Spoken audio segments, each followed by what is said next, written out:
Olá, brasileiro. As pessoas pensam que para morar em Portugal basta ter vontade, dinheiro e visto, ou uma dupla nacionalidade, né? Mas para se mudar e se estabelecer de fato, né, você vai precisar muito mais do que isso. Então fique comigo, que depois da vinheta eu vou te contar tudo sobre isso.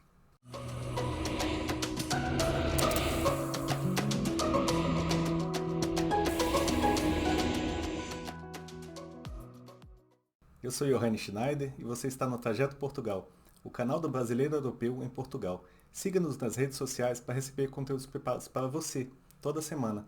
E se você não está inscrito aqui no canal, se inscreva e ative o sininho para ficar sabendo assim que novos vídeos forem publicados. E o cenário de hoje é a Praia de Odisseixe, que reúne num só lugar o rio, o mar e as falésias. Lindíssimo. Bom, vamos falar hoje sobre um assunto que muitas vezes é ignorado pelas pessoas que pretendem morar em Portugal ou mesmo que já foram para Portugal. E quando não só gera vários problemas, pode também gerar a volta para casa. Se você valoriza seu tempo e seu dinheiro, e mais ainda, o seu sonho, não deixe passar o que eu vou falar aqui nesse vídeo. Que parece lógico assim para muitos, né? E muitas pessoas falam, mas a maioria das pessoas não sabem fazer, que é o que? Se planejar. E é isso mesmo, é a mais importante palavra, vamos dizer assim, para quem quer morar em Portugal. Mas o planejamento não é só juntar documentação, o dinheiro, as passagens e se mudar, simplesmente, né? Não se iluda com isso, tá? Para ilustrar isso, eu vou te contar uma história de quando eu cheguei aqui em Portugal. Eu peguei um Uber, né, um motorista português, e eu lembro bem que ele me falou assim que estava chateado porque tinha caído muito o número de corridas, e eu perguntei por quê. Ele falou que 90% das corridas dele eram com brasileiros, né, e que eles realmente tinham, vamos dizer assim, muitos tinham voltado, um número muito grande, e isso tinha afetado demais a parte assim de financeira dele, né? Porque obviamente 90% do que ele fazia de corridas. E aí ele me falou, né, que nesse período aí, quer dizer, a gente passou esse ano 2020, né, ano passado, bem conturbado aí, e realmente isso afetou muito, e muitos brasileiros que não estavam, vamos dizer assim, preparados acabaram voltando, né? E de fato, né, milhares de brasileiros voltaram. Quem tinha uma reserva financeira realmente conseguiu ficar, né? Porque segurou as pontas aí até retornar, né, as coisas à normalidade, ou mesmo até o governo iniciar o pagamento do subsídio social, que isso foi feito aí já no ano 2020 e continua agora em 2021. Mas isso não tem a ver só com dinheiro, né? Desde que Portugal reabriu, né, para os brasileiros aí, para os voos, milhares de brasileiros estão chegando a Portugal. Isso aí a gente vê aí nas redes sociais, a gente vê as notícias aqui em Portugal também no Brasil, e seja para turismo ou mesmo para morar, né? Alguns ficaram aí pela imigração, né, e voltaram no próximo voo, vamos dizer, nem chegaram a desembarcar. Pra vocês terem ideia, quer dizer, no mês de setembro, por exemplo, foram mais de 6 brasileiros barrados por dia nos aeroportos de Portugal. Isso números do CEF, que é o Serviço de Estrangeiros e Fronteiras, né? Porque muitas vezes a pessoa chega, quer dizer, não tem um documento que eles pedem, um seguro viagem, não consegue comprovar que realmente está vindo para o turismo, né? E aí o CEF tem essa autonomia aí de realmente barrar quem estiver entrando e que ele achar, que o CEF achar que realmente essa pessoa não está vindo a turismo. E tem mais, né? Olha só essa notícia de hoje, tá? Isso tem a ver com planejamento também, né? Além disso, né? Tem também os que não conseguem nem sair do Brasil, porque o sonho fica só na cabeça, mas tem que ir para o papel. Então, aí que entra o quê? O planejamento, que é tão importante para que dê certo esse projeto de mudança, porque é de fato um projeto de mudança. Eu diria até um projeto de vida, né? Porque você muda realmente a sua vida radicalmente. E diariamente eu vejo nas redes sociais aí os brasileiros que moram aqui dizendo para os que estão no Brasil e que pretendem morar em Portugal, para se planejar, para se organizar, para realmente não ir na cara e na coragem. Mas o que que isso envolve, né? Não é só dinheiro, assim, dinheiro é lógico, tem um grande peso, mas não é só isso, como muitos pensam, né? A verdade começa na sementinha, né? Na vontade de mudar. Então você está no Brasil ainda, está refletindo lá se realmente é o melhor para você ou não, né? Inclusive eu já falei disso nesse vídeo aqui, né? Sobre um vídeo só sobre reflexão, tá? Que que é importante de fato para saber o seu caminho, né? Se é esse o seu caminho.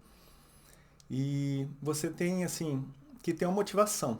Por que você quer ir, né? Você tem que ser uma motivação forte, não pode simplesmente, porque não estou satisfeito no país. Porque assim, às vezes isso não vai ser o suficiente para te manter em Portugal. Por exemplo, né? Às vezes tem uma situação, um pai, uma mãe idosa em Portugal e que você não tem irmãos, por exemplo, que possam te ajudar nisso. E de repente acontece alguma coisa, uma doença e você tem que voltar correndo. Então, assim, tem que pensar em todas as possibilidades, né? E as pessoas não pensam. Além do propósito, né? Você tem que ter objetivo. Então, sim, o que você vai fazer morando em Portugal? Se você tem condições de se bancar, ou se você vai montar um negócio, se você já tem um emprego em vista, quer dizer, ou já está indo com a aposentadoria, tudo bem, né? Se esse recurso é suficiente para te bancar pelo período que você vai morar em Portugal. Seja lá se for um período curto ou se você assim, já definiu que quer morar para sempre, vamos dizer, seja em Portugal ou na Europa, né? Além disso, né, você tem que ver quais são os riscos, né? Eu falei essa questão aí do familiar, né? Um familiar que adoeça, por exemplo. Ou se você está indo com um trabalho, digamos, você fez aplicou um visto de trabalho, está indo para Portugal já com uma promessa de trabalho, já uma coisa, um contrato já estabelecido anteriormente, né, antes de você ir, e de repente chega lá, a empresa quebra, acontece alguma coisa, você realmente chega desempregado. E aí? Você tem uma reserva para se manter até que você busque outra alternativa? Como que vai ficar? Então, isso tudo tem, obviamente, um peso. Então, o risco é uma coisa que não deve ser desprezada também num projeto desse, né? Num processo de mudança, num planejamento. E colocar no papel, né? Tem que colocar as vantagens e desvantagens, quer dizer, você está indo, vale a pena ficar no Brasil ou não? Eu tenho um trabalho X no Brasil, ganho tanto, minha família mora num bom bairro, tenho um plano de saúde, a mudança para Portugal talvez seja por uma questão pequena, ou não, ou talvez você realmente está numa situação complicada no Brasil, quer uma situação melhor em Portugal, ou passou uma experiência, às vezes uma experiência muito negativa. Eu particularmente tive um amigo que passou por uma situação bem complicada de segurança mesmo, né? Assim, sofreu violência e realmente para ele foi o suficiente, não importasse o que estava ali por trás, quer dizer, dessa mudança, esse foi o principal ponto. Então, as vantagens e desvantagens, às vezes uma desvantagem conta toda a mudança, né? Mas lógico, você tem que pesar. Então, o que eu sugiro é colocar no papel as vantagens e desvantagens. Então, anotar de um lado ali tudo que pode ser vantagem para você de ir, de fato, morar em Portugal, e o que pode ser desvantagem. E aí você tem assim uma visão geral, né? Assim, de vários itens, não só um ponto específico. Eu acho que dá para clarear melhor as ideias aí e realmente tomar uma decisão com base em argumentos, né? Não só de repente, um sentimento momentâneo que de repente você vai se arrepender depois. Bom, e feita essa reflexão, né? Tem que começar a se organizar, né? E se organizar quer dizer, você se preparar, obviamente, para o que você vai precisar, né? Você começar a anotar o que é preciso para ir, né? Colocar metas e prazos, quer dizer, você vai precisar cumprir uma série de metas. Por exemplo, se você está com o passaporte vencendo ou se você nem tem passaporte, você vai precisar de um passaporte. Então não adianta comprar uma passagem e não ter o prazo aí da confecção do passaporte, que ele fique pronto, por exemplo, né? Isso aí é trabalhar com prazos e metas. Então assim, você define uma meta. Definiu a meta, você tem que colocar um prazo para ela e assim por diante, passo a passo até chegar realmente em Portugal. E isso, lógico, você vai considerar o tempo que vai levar para se organizar para essa viagem. Então, assim, não dá para simplesmente, vou mudar mês que vem. A não ser que você tenha muitas condições financeiras e realmente consiga apontar muita coisa muito rapidamente. Por exemplo, se você não tem uma cidadania europeia, por exemplo, uma dupla nacionalidade, você vai precisar de um visto. O visto vai demorar algum tempo. A não ser que, assim, eu estou falando que vai precisar de um visto, né, da forma que a gente recomenda que vá, né? Quer dizer, de uma forma legal, tá? Mas assim, nessa situação, se você vai precisar de um visto, você vai demorar bastante, né? Assim, muito mais do que um mês. Então não vai ser nessa situação. Se você já tem uma cidadania, facilita, lógico. Mas um mês eu diria que não é um tempo razoável para se organizar. Então você precisa realmente colocar no papel para ver, ó, quanto tempo eu consigo ir. Então, você consegue ali estabelecer dentro de, lógico, depois de relacionar tudo que precisa ser resolvido, aí você consegue ter uma data. E a partir daí se organizar também para Portugal. Então, você tem 2 passos aí, né? Antes de ir e depois de ir. E você vai precisar pesquisar bastante também, por exemplo, né? Sobre o clima de Portugal, por exemplo. Você vai morar num lugar que é mais quente ou mais frio, não sei como é que é. Se você já mora no sul, talvez tenha mais facilidade. Se você é do Nordeste ou do Norte ali, tenha mais dificuldade. Porque Portugal tem um clima mais frio, né? Então, em épocas mais frias, realmente o negócio pega.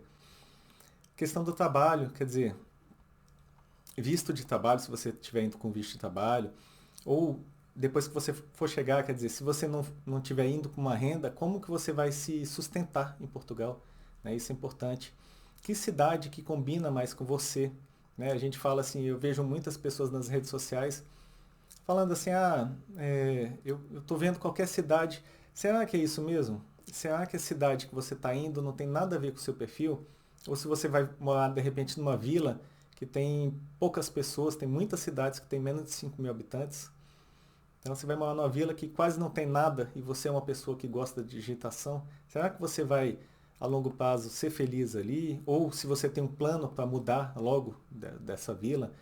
Então eu falei sobre a questão das cidades e sobre o perfil, né? Quer dizer, que a cidade, na verdade, tem que ter a ver com você. Eu falei nesse vídeo aqui, acho que vale a pena dar uma olhada também.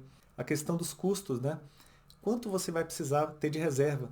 Então eu dei esse exemplo aí da questão desse momento aí, 2000, né? Quer dizer, tudo parado, sem receita, muita gente desempregada, e aí? Né? Como é que você ficaria? Você teria que retornar? Você teria alguma fonte de recurso para se manter por esse período? Questão também sobre o visto necessário, né? A documentação que precisa. Muitas vezes o visto, ele tem uma documentação complexa, tem um prazo, tem a VFS Global, né, que está intermediando esse processo junto ao consulado português. Então, assim, são tantas variáveis, né, o custo, o tempo disso, né, porque se for visto, você vai ter um custo, a depender do visto, um custo até elevado. Por exemplo, se você vai abrir uma empresa. Então, isso tudo você tem que considerar, né, nesse projeto. Tá? Não dá simplesmente para descartar, porque aí pode ser realmente um susto desnecessário. A questão no Brasil mesmo, por exemplo, você tem patrimônio, digamos, você tem um imóvel, um veículo, quer dizer, você vai deixar no Brasil ou não vai? Então você tem que tomar algumas decisões. Se você for deixar o imóvel no Brasil, quem vai cuidar, vai alugar, vai deixar na imobiliária? Tem alguém no Brasil que você possa deixar uma procuração para resolver essas questões?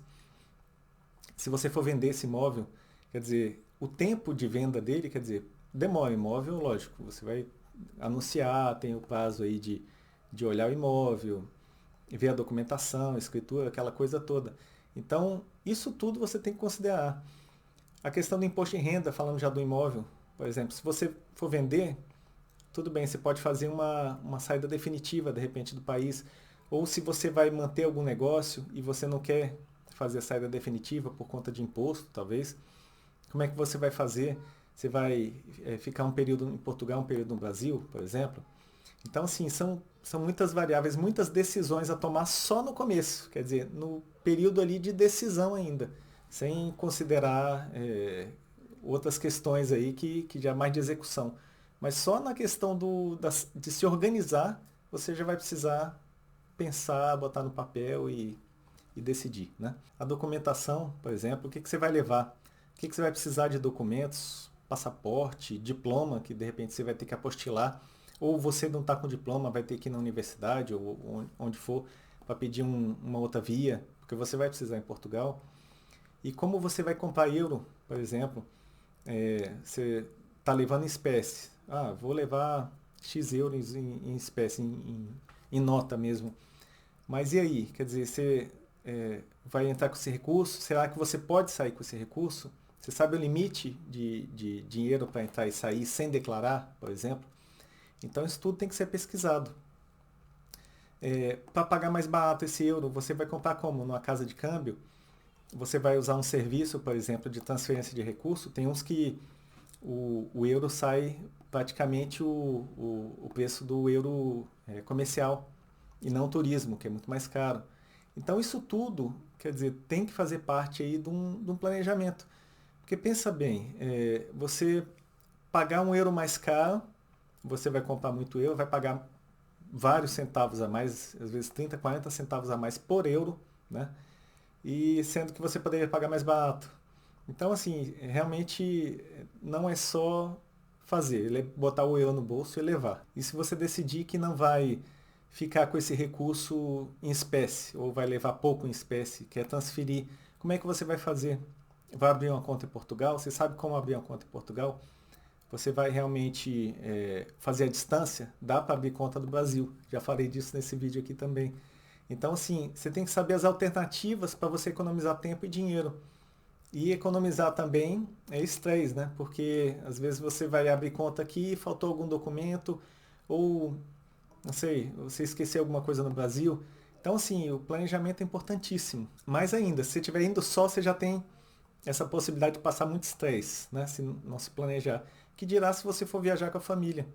Imagina só viajar com crianças, né? A preparação que tem que ser, né?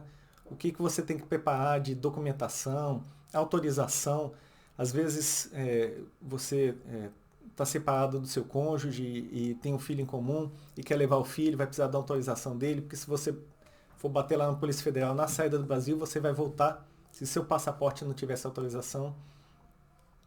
A questão da escola mesmo, como é que você vai fazer? Vai colocar essa criança numa escola? Se tiver idade escolar, qual escola, se é pública ou privada? Qual o período que você vai chegar, né? Até para poder casar essa questão da matrícula, porque aqui tem um período específico. E quando você chegar em Portugal, quer dizer, o que você vai fazer primeiro? Chegou aqui, você tem que fazer o NIF lá, o que é o CPF nosso aqui, né? A abertura da conta se você não tiver feito no Brasil. Questão da saúde, quer dizer, primeira coisa que você tem que se preocupar, como que você vai ficar, você vai chegar de repente com o PB4, que é um documento do Brasil para realmente ter uma segurança na sua saúde aqui, até você fazer o TENT, que é um documento local, que você vai precisar se você for morar aqui.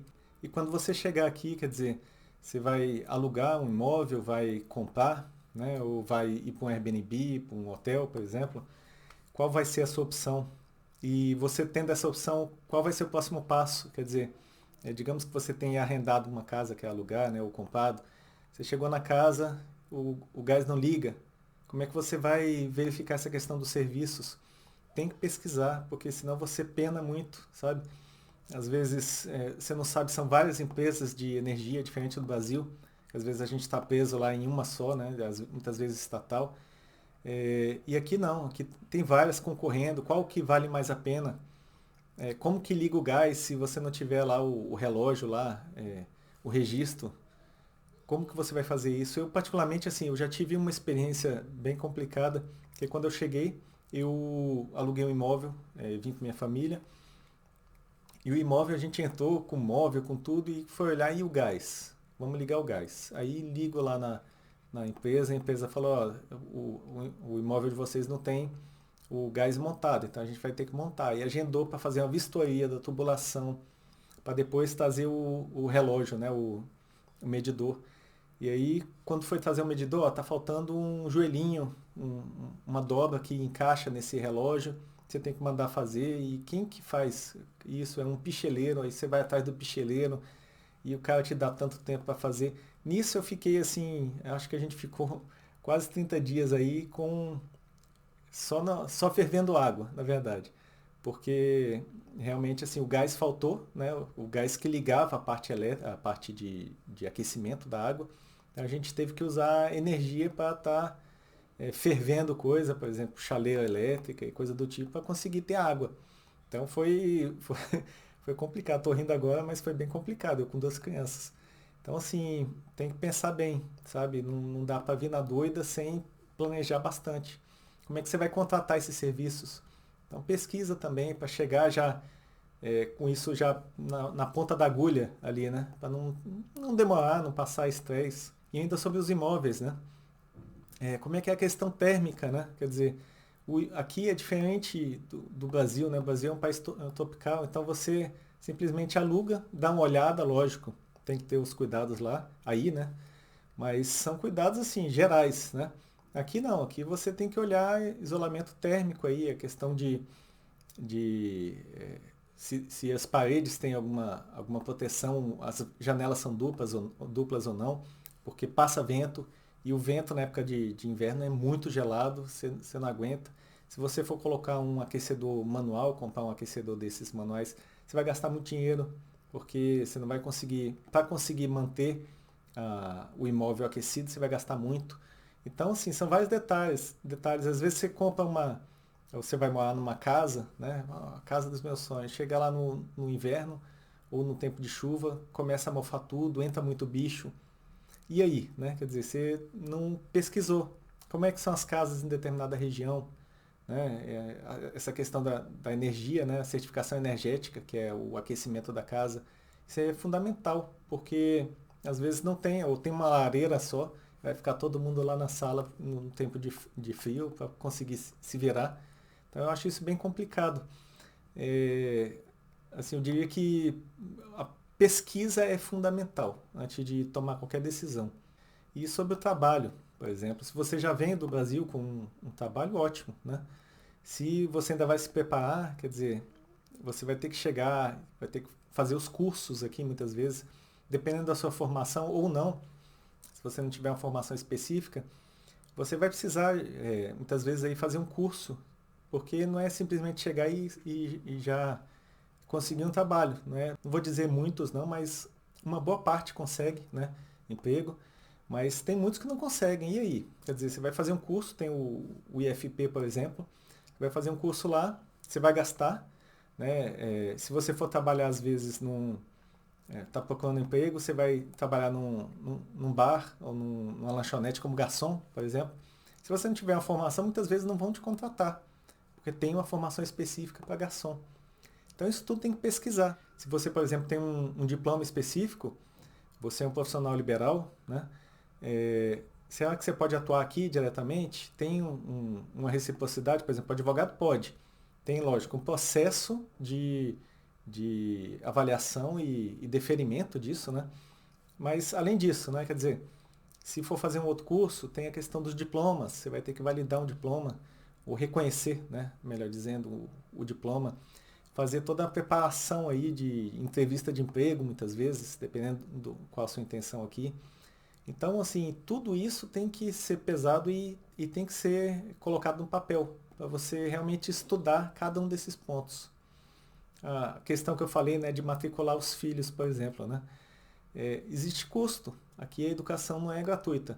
Então você está colocando seus filhos na escola e pensa, então tá tudo certo. Aí, só que você vai sair do trabalho numa hora que a criança já saiu da escola. E aí? Quer dizer, você vai ter que colocar ela no ATL, que é uma atividade de tempo livre que tem um custo também, além do custo da alimentação. Então, assim, são tantas coisas que têm que ser pensadas, porque não é só o recurso, tá? Mas é a questão também do preparo, para você não chegar e sair tropeçando numa coisa e outra e de repente até desanimar, né? E como funcionam os mercados, os descontos, né?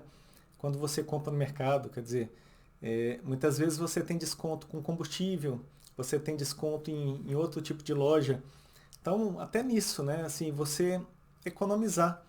Você, quando não pesquisa, chega aqui, sai comprando aqui, compra ali. Às vezes tem um folheto que te dá várias dicas ou descontos, né, no mercado. Quando você compra ali num determinado mercado, você abastece mais barato. Se você abastece no posto de combustível, você consegue desconto para uma outra, ou por exemplo, para bater um valor da energia ou do gás. Então, assim, isso tudo tem que ser bem pesquisado também. Faz parte de um projeto para saber o quanto vai te custar, né? Não é só chegar e já ir desembolsando, porque às vezes acaba o dinheiro, né? Não é só acabar o dinheiro, é você deixar de gastar o dinheiro à toa, né? O dinheiro que você ganhou aí suado. E falando em dinheiro, né? Como é que você vai se locomover? Você vai utilizar o transporte público, né? Quer dizer, existem aí vários tipos de transporte. Tem que ver se o lugar que você está querendo morar se atende, né? O determinado tipo de transporte. A maioria sim, mas às vezes tem metrô, tem ônibus. E aí você tem uma série de, dependendo da cidade, você tem um incentivo e um ticket de integração entre os transportes e vai ter desconto, né? A depender do tipo. Então isso tudo tem que pesquisar também, para você não assim, desembolsar sem necessidade. E se você for comprar um carro, quer dizer, como é que funciona para comprar um carro? Como é que, se você vai financiar, como é que você tem, o que você precisa para financiar? Quais os custos de ter um veículo, né? É diferente do Brasil. No Brasil você vai pagar o IPVA. Aqui você tem também um imposto para circular. Mas você às vezes tem algumas taxas, por exemplo, específicas. Você tem uma voltada para a questão da manutenção do carro. Então, o carro mais antigo, ele necessariamente tem que passar por vistoria de períodos em períodos. Então, você vai ter que desembolsar. Além disso, no Brasil a gente faz o seguro, no caso de uma colisão, você cobre o seu carro e o outro carro. Né? Se você não tem seguro e bateu, aí você vai, obviamente, ver como é que vai resolver isso aí, se é amigavelmente, num acordo, ou de repente até na justiça. Aqui não tem isso. Então, assim, isso eu acho até interessante, muito embora fique caro, né? Mas o seguro do automóvel, ele é obrigatório, só que o obrigatório é para o terceiro. Então, você bateu no carro, por exemplo, se você tem que ter o seguro, obviamente, tá andando com o carro na rua, tem que ter seguro. E aí bateu no carro, o teu seguro vai cobrir aquele carro ali. O seu não, a não ser que você pague mais por isso. Se fizer um seguro completo. Então, assim, vai variar. Você vai, às vezes vai pagar 200 euros num seguro padrão para custear o carro do terceiro, que eventualmente haja uma colisão. Vai ter 500, 600 para segurar os dois carros, por exemplo. Então, isso ano, né? 600 euros ano. Então, assim, o custo do carro não é só o combustível, não é só o imposto, é também essa questão do seguro, é a questão de manutenção. Aqui eles são bem rígidos com a questão da manutenção. Então, quando você tem o carro, você tem que ter, por exemplo, um colete para usar. Bater o carro, você tem que, ou acontecer alguma coisa, você tem que colocar ali o triângulo, usar o colete, se for na pista, assim. Tem que usar necessariamente, senão você pode levar uma multa, uma coima. Então, assim, são muitas variáveis, né? Também em relação à mobilidade. Então, assim, não ignore a importância de se organizar e se planejar, porque a organização, ela evita, quer dizer, que você perca tempo, né? Que você tenha uma perda de dinheiro também e de sonhos, né? E, assim, eu desejo realmente que esse planejamento gere muitos frutos aí no seu trajeto para Portugal. Por isso que acho que você deve se organizar e ter realmente, assim, tudo muito definido antes de sair. Desde o que eu falei, desde o planejamento até as decisões, as ações que você vai ter que medir. Isso tudo é um projeto, né? Você vai precisar realmente se organizar, se planejar para que você não chegue aqui e realmente passe pelo que vários passam aí, seja por falta de recursos, seja por questão de documentação. Bom, resumindo o vídeo de hoje, né, falando sobre essa necessidade de se planejar e para simplificar a mudança, né, para Portugal, para morar com mais segurança e essa importância de estar, de fato, se empenhando nisso antes de simplesmente tomar uma decisão e resolver mudar a vida, né? Espero mesmo que esse vídeo tenha te ajudado de alguma forma. Se você gostou, curta aí, compartilhe com as pessoas que de repente podem estar precisando dessas informações. Tá? Se quiser também deixar alguma mensagem, tirar alguma dúvida, eu me coloco à disposição. Tá? Coloque aí nos comentários que eu vou responder tudo com muito gosto. Sugestões de temas também são muito bem-vindos. Tá? Se você quiser sugerir alguma coisa, eu vou gostar bastante. Então fique à vontade aí para pedir, não tem nenhum problema aí de pedir. Tá? Obrigado pelo seu tempo, melhores cumprimentos e até o próximo vídeo.